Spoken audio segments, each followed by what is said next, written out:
Let me give you a little history first, if you don't mind. Okay. AID began housing back in 1972, and we actually started with apartments, the community living facility model. And the state moved away from that for whatever reason, moved to the SILA model, where individuals moved into group homes of, well, basically mostly 8 people, because rates didn't go up to support less than 8. So we closed our community living facility, our apartment program, in favor of the new model, group homes where everyone would live together happily ever after as one big family. And we, AID and the organization I worked for before went hot and heavy into developing the community integrated living arrangements. We had lots of families who needed support services for their children. Many were older families who wanted a safe, secure place for their children to be. And These are their adult children? They're adult children, yes. And when I first came to AID about 20 years ago, the reason they brought me in was because I did housing. Housing was my specialty. And I loved housing. I've been doing housing basically almost since the start of my career in mental health and developmental disabilities. So I went down that same path, developing the SILA programs, the group homes, and they certainly were nicer than nursing homes. But I have to say, we kept thinking, gosh, we're losing something with our not using apartments.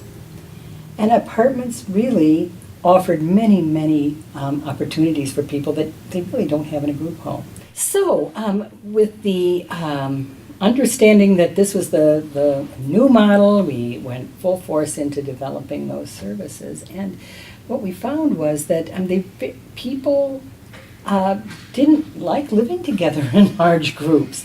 And unless they had their own bedroom and the numbers were small, they were very difficult to make run like a real family.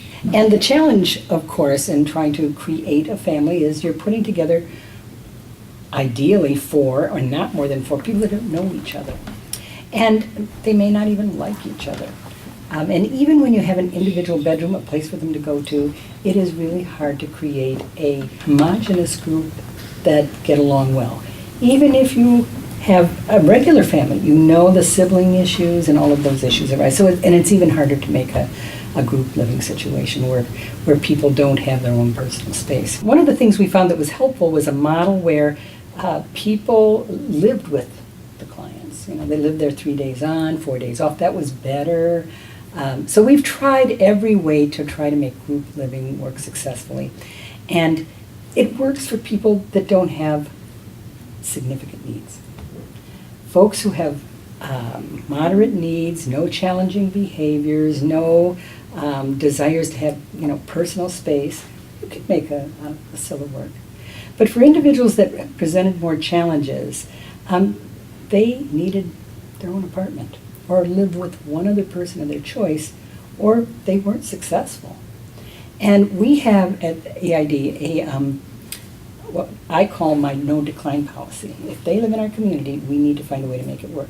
That was a challenge for our staff because they were used to, well, this person doesn't fit, let's move them out, move someone in that does fit. No, we need to make it work for the people that live here. And really, we kind of fell upon the tax credit project. Dawn Guler was just absolutely fabulous in searching out ways to find affordable units for our people with serious mental illness. And that's really how we started, getting back into the apartment business, because I do believe the apartments offer many advantages to the small group homes, which really are more isolated, and people only have the other people they live with to communicate with. So we really began looking seriously at how we could maximize use of properties that were owned and managed by other people. It had many benefits. And the biggest ones, of course, are that we don't have to worry about the housing costs. One of the other downsides, of course, keep expanding housing is where do you get the money to buy the house, to pay the mortgage?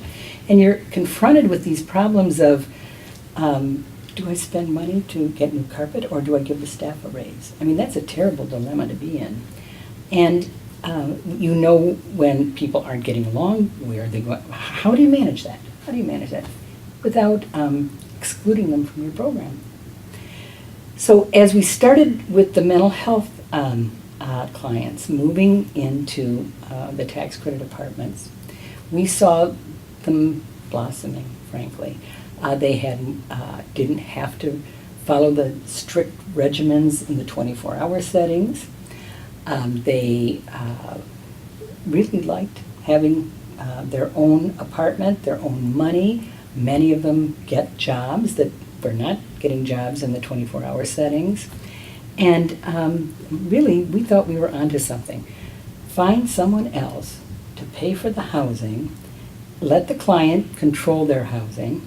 We stay out of the housing piece, but we get a spot in that housing unit to have an office space so that the staff are there, and if they need support, we're there. We're there for them. So basically, the first thing you said was the way to expand housing is to get out of the housing business. Let someone Other else people's buildings. use other people's buildings. Use other people's I think buildings. that's great. And you talked about the difficulties of the people living in the group home, but you also have the difficulty of 24-hour staff coverage, Yes. and staff having to live with the residents and each other. Right. And it multiplied the number of difficulties, whereas if a person has their own apartment, people come in as a guest. 28% of the clients in the program have community jobs. You know, when you think about the clients we serve, we want them to have jobs and we want them to have independent housing. 28% have community jobs. And also, 98% of them are able to be maintained in this program with the supports that we provide. The staff at Sherman would be supervising me for 24 hours, and I didn't like living there. I work at Portillo's. I started in October of 2017. I clean tables and chairs. Michael's had the opportunity to come and live at Water's Edge after being at AID for the last 6 years or so, living in group homes. And he gets much independence. As for family members, this has been a great experience. He gets to have his own freedom, his privacy, but he also has the safety of supervision so that he can be independent but have others look after him so that we don't have to worry as a family that he's out there on his own. My favorite part is freedom. Like, you could go out on your own. Where are you going to be working in June? Ground cover. Midwest ground cover? Midwest ground. And what kind of job is that? It's landscaping. Landscaping? Do you like working there? Yeah. And do you get paid there? Yeah. And what do you use your money for? Pay my bills. And to purchase things you need to live on your own. Yeah. AID saw the SRN waitlist as a fabulous opportunity, and we really worked hard to make sure that any client that we had that needed supportive housing services got on that list right away. In doing so, we were able to secure the majority of the SRN units in our area. And the SRN units in buildings that weren't occupied by AID clients, we've actually been able to open those people to services because other agencies have transferred care to us. We started with 5 individuals in SRN apartments, and today behavioral health residential serves 131 individuals in tax credit apartments and another 330 in scattered site apartments.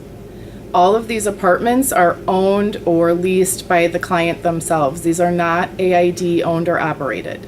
The clients have free choice in how they decorate, what activities they do with their free time, whether they work or volunteer. They get to choose who their staff are. We have a variety of case managers available to them, and if one relationship doesn't work out, the clients are able to choose somebody else to work with. I cook my own food, and I pay my own bills and do a lot more stuff. The AID staff does paperwork with me and meds. We do provide up to 15 hours of service based on what that individual needs. There is a difference between living in 24 hours and an ISILA, and if we can bridge that gap and allow clients that maybe don't need 24 but need more than 15 hours, that option is now available. He's always been self-sufficient, so Michael has always had his own independence within means, but it has given him the opportunities to grow on his own without the pressure of a parent or an older sister or a sibling telling him what to do and when you should do it. It's easier on the family because he's safe. There is staff there that is there to monitor his safety and decisions he might make. Sophia, my cat, has her own room, and she really likes being there and playing with the toys. Look, you're on camera. You see? Parents and I never thought I would live in my own apartment. I'm very, very proud of myself.